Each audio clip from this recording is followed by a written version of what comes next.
Al cierre con Andrés Mompotes. Hola, saludos cordiales. 31 de octubre de 2018 y estamos listos en la sala de noticias del tiempo. Vamos a reunirnos con los periodistas, con los editores para grabar Al cierre, el podcast de esta casa editorial con el cual vamos a analizar las causas y las consecuencias de los temas más importantes de la agenda informativa del día.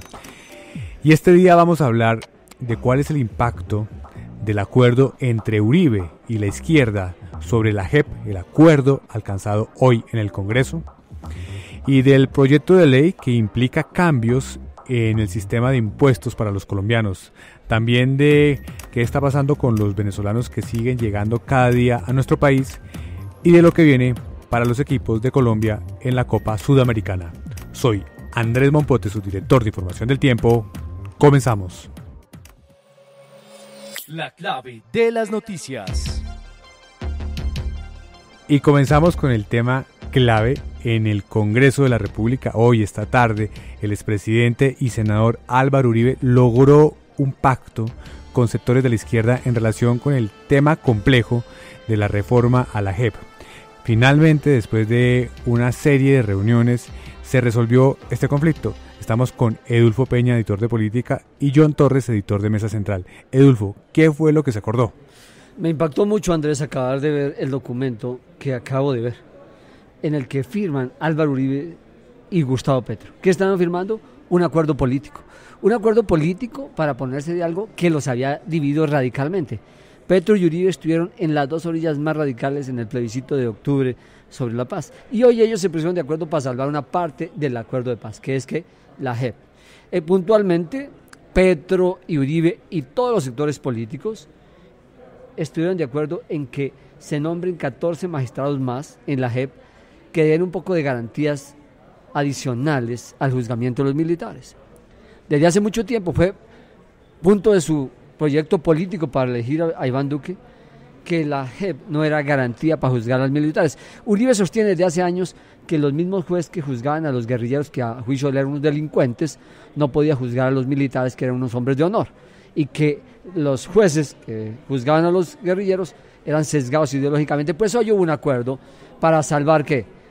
El juzgamiento de los militares, de paso se salva la JEP y de paso se fortalece el proceso de paz y de paso hay un primer acuerdo político entre absolutamente contrarios. Bueno, ya iremos allá, pero sigamos con el contexto. John, el acuerdo, partamos de lo que venía en la controversia.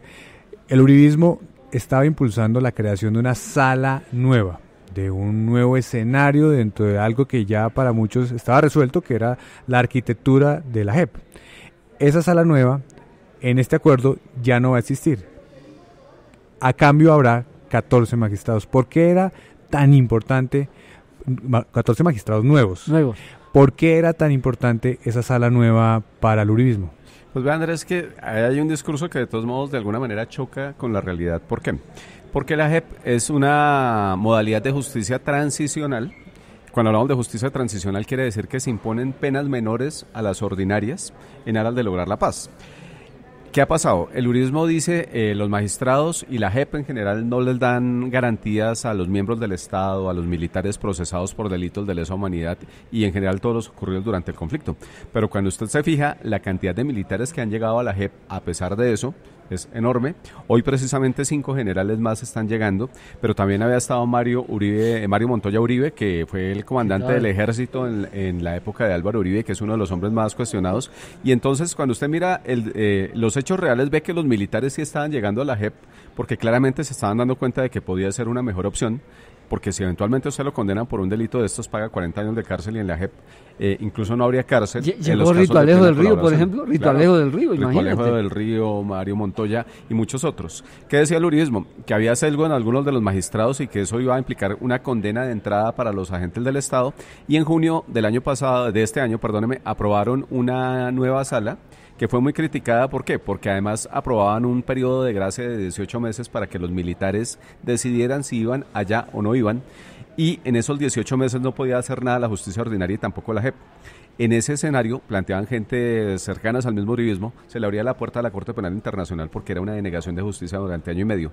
Este acuerdo político lo que logra es desentrabar esa situación, darle cabida a gente que considera que no había garantías suficientes y que debe haber otros perfiles, y eso es importante. Pero políticamente deja más tranquilo a los uribistas. Jurídicamente, que es como tu especialidad, pues de pronto da garantías a los militares, pero políticamente Uribe logra un poquito. Pero poderes que firmen ese acuerdo, Gustavo Petro y Álvaro Uribe, tiene una dimensión política, pero además nosotros estábamos escribiendo en el tema para mañana, Andrés y John. Cuando se termina de aprobar el acuerdo, el proyecto, el primer debate, se para Álvaro Uribe y le dice a Luis Fernando Velasco, que fue el artista del proyecto, espero que este sea el primero de muchos acuerdos.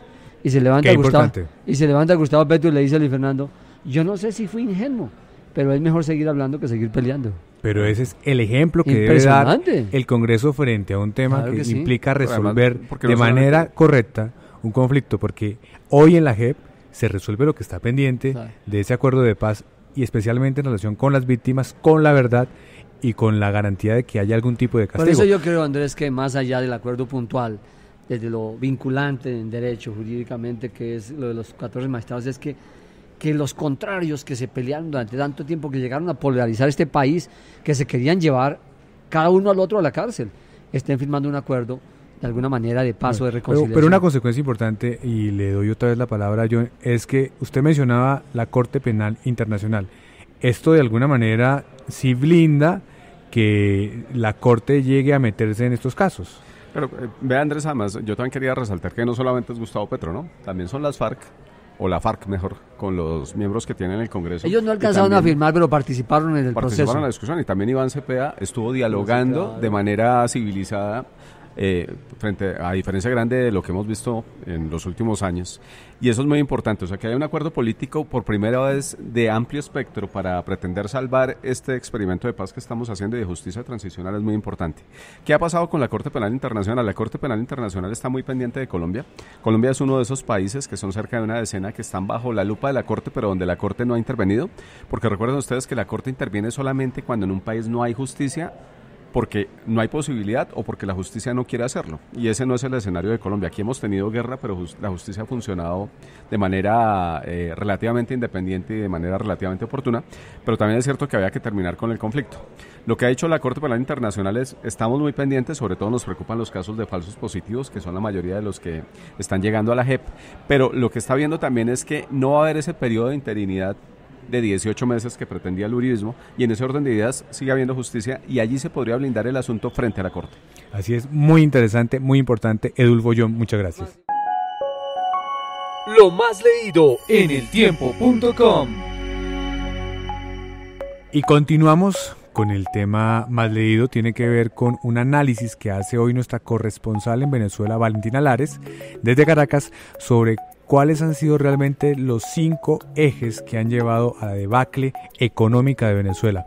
Estamos en este momento con Cindy Morales. Ella es redactora de nuestrotiempo.com, pero además es la cabeza en contenidos de una plataforma muy especial que tenemos para las personas que vienen en éxodo desde Venezuela, y se trata de Panas en Colombia. Cindy, ¿de qué se trata esta historia que está leyendo la gente en eltiempo.com?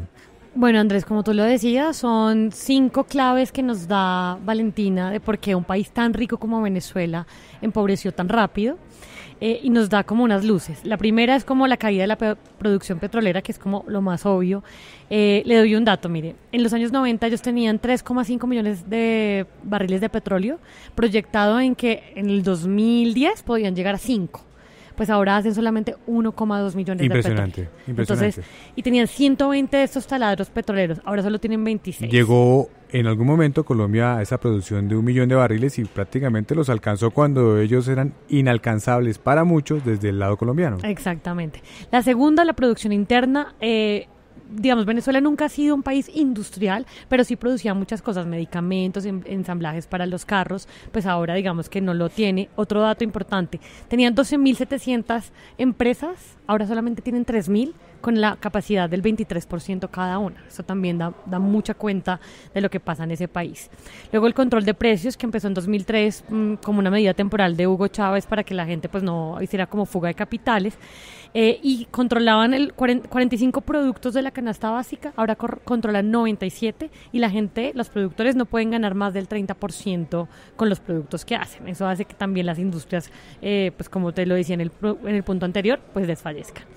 El cuarto punto, la disminución de importaciones. Entonces lo que hizo el gobierno fue, bueno, no tenemos producción, tapemos los hoyos que tenemos con la plata que todavía tenían del petróleo, importemos todo lo que traigan, pero decían como que importaban. Y el control era tan inflexible que incluso ponían por encima industrias y les decían como, bueno, le voy a dar divisa a este, le voy a dar divisa a este. Esa es la razón por la que el papel prensa no hay. Y también por la razón, claro que en el caso del papel prensa también lo utilizaron estratégicamente, claro. Y eso está denunciado por nuestros colegas venezolanos para presionarlos a dejar de imprimir, especialmente a aquellos que son críticos del gobierno. Pero ese tema de las importaciones y el uso de ese sistema cambiario fue el que hizo también que muchos empresarios colombianos se retiraran de tener a Venezuela como un socio indispensable, tal cual sucedía hace más de 10, 15 años. Bueno, y la última, Andrés, es la corrupción, que en los últimos 20 años, la cifra más blanda, dice Valentina en su informe, es que se han robado cerca de 100.000 millones de dólares. Y Venezuela está en el puesto 160 en el tema de transparencia internacional. Entonces, eso también da cuenta como de todo lo que ha pasado y de por qué Venezuela sufrió la debacle que tiene. Y esa destrucción de la industria, que implica la destrucción del empleo también, es parte de la explicación de ver esta oleada permanente de venezolanos llegando a nuestro país. Y es lo que tiene que ver con la iniciativa que usted lidera aquí en la Casa Editorial del Tiempo para tratar de tener un escenario de comunicación con toda esta cantidad de personas que están llegando, que el registro ¿en cuánto va oficialmente? 935.000, pero podría ser más porque es solamente el registro oficial de quienes hicieron el registro administrativo de migratorio de Venezuela, que es lo que hizo Migración Colombia hace un par de meses. Y esa plataforma, fue en junio. Exactamente, y esa plataforma Panas en Colombia hoy tuvo una actividad muy especial. ¿Qué fue lo que pasó? Bueno, hoy tuvimos nuestra primera toma de redes. Panas en Colombia lleva 1 mes y medio al aire. Y decidimos hacer una toma precisamente para difundirlo, para que llegara a más gente. Creo que la gente había entrado un poco por intuición, porque entran al portal, pero esta es como que queríamos decir, bueno, estos son todos los contenidos que hemos tenido. Hoy teníamos 2 especiales, uno era el que estábamos hablando de Valentina y el segundo era uno que teníamos como medio reservado para esta ocasión, que era cómo pueden acceder a la educación. Esto es solamente uno de todos los documentos que pueden encontrar, cómo pueden acceder a empleo, cómo pueden acceder a salud, que son como los temas más importantes que requieren nuestros panas en Colombia. Muy interesante, la felicito. Cindy, muchas gracias. Gracias, Andrés. Escucha los podcasts del Tiempo también en Spotify.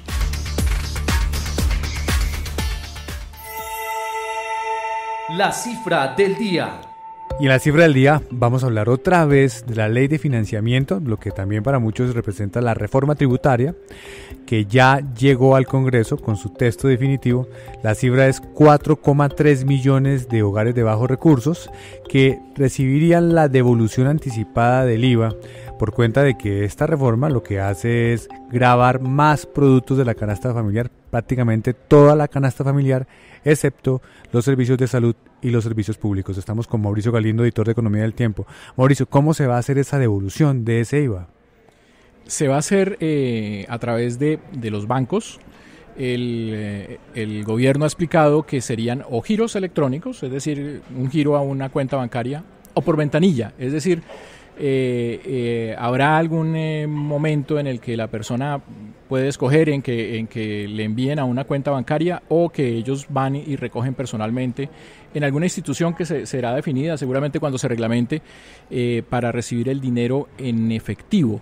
Eso sería el mecanismo para que se haga esa compensación por el IVA a 4,3 millones de hogares. ¿Y eso quiere decir entonces que tienen que estar bancarizados los que puedan reclamar esa devolución? Sí, y sobre eso están las experiencias de otras transferencias, eso se llaman transferencias condicionadas, que para que sea más cercano, ¿qué es eso? Pues por ejemplo, Familias en Acción. Está la experiencia, Familias en Acción funciona a través de cuentas bancarias, exclusivamente a través de cuentas bancarias, porque no hay ninguna otra manera. Y desde que existe Familias en Acción, que es desde el gobierno de Andrés Pastrana, Eso ha funcionado de esa manera y las personas tienen cuentas bancarias obviamente que no tienen 4 por 1000, cuentas bancarias que no tienen cuotas de manejo ni nada de ese tipo de cargos. Luego esas cuentas no representan costos para los hogares que las tienen. ¿Y cómo van los análisis suyos para la edición impresa del Tiempo de mañana sobre ya el texto definitivo de la ley? Bueno, hemos estado mirando los temas en los días previos, sobre todo de IVA y del impuesto de renta. Pero hay una cosa que es muy sensible sobre todo para los asalariados relacionada con el impuesto de renta, y es la retención en la fuente. Por supuesto que eso también trae novedades y el análisis sobre lo que dice la reforma tributaria en retención en la fuente lo podremos ver en el Tiempo de mañana. Entonces estaremos muy pendientes de lo que viene en el proyecto. Mauricio, muchas gracias. Bueno, gracias. Escucha Contraataque con toda la actualidad del fútbol de Colombia y el mundo.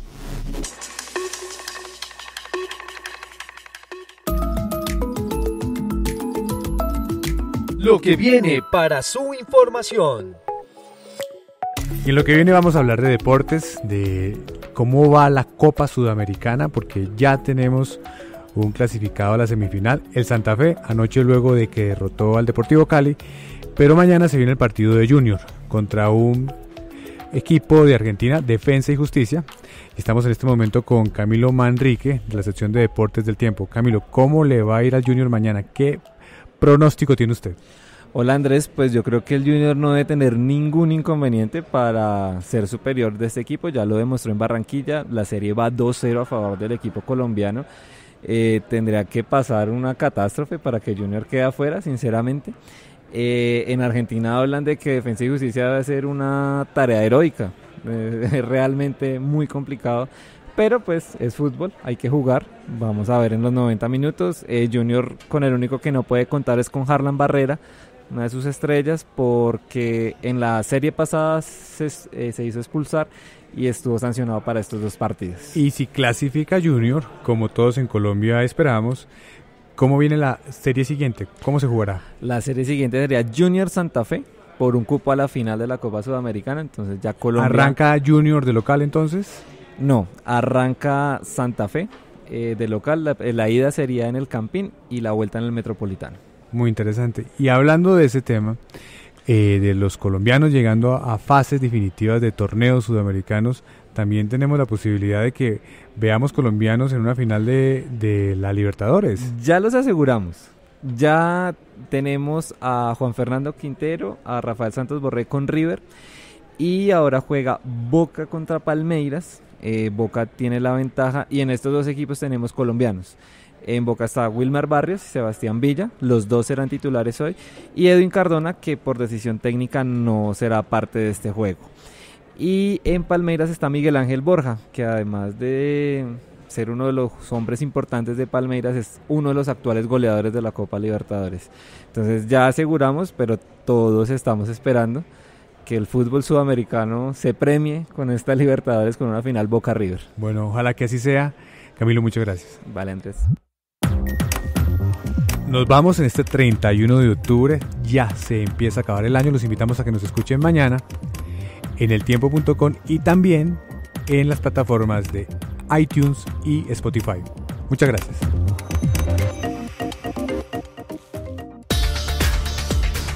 Escucha otros podcasts de El Tiempo ingresando a www.eltiempo.com/podcast.